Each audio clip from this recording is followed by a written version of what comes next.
Hey, Ali Mitchell here. In this video, I'm going to show you how to position your screen and your camera for a polished look in your conference calls and webinars so that you come across professionally, be taken seriously, and ultimately be the best version of yourself.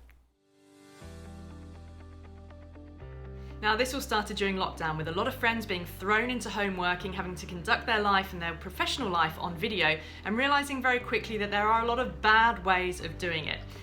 Framing is all important. This will have a huge impact on the way you come across, the way people interpret your meaning, and simply how effective you're going to be on video.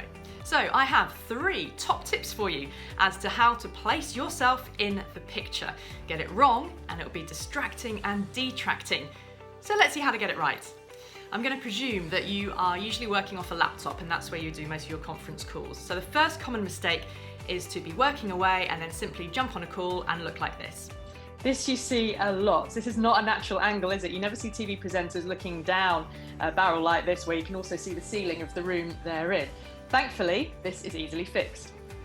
Now, all I've done is sit my laptop on a pile of books. Nothing more fancy than that. So this is what the setup looks like. Note I've got the screen at a nice 90-degree angle so that camera is looking straight at me, not bearing down, and indeed it's not looking up. If you're using an iPhone, for example, I'd recommend just simply using a tripod. You can get a little desk tripod like this with an iPhone holder on the top. Again, put it on books, make sure that the eye line is right. Importantly, identify where the camera lens is. That's the bit you need to get front and center and looking straight at you. Some of my other videos talk about that as well.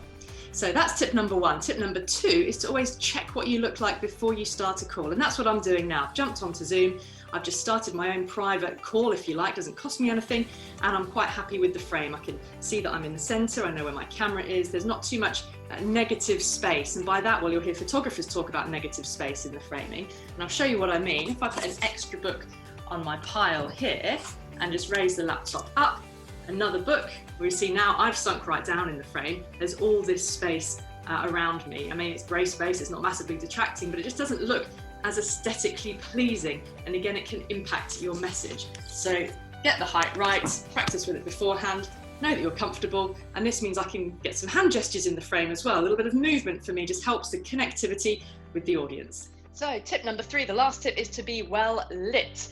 I've done another video on lighting specifically, but just to show you what this was like before I did any tweaks.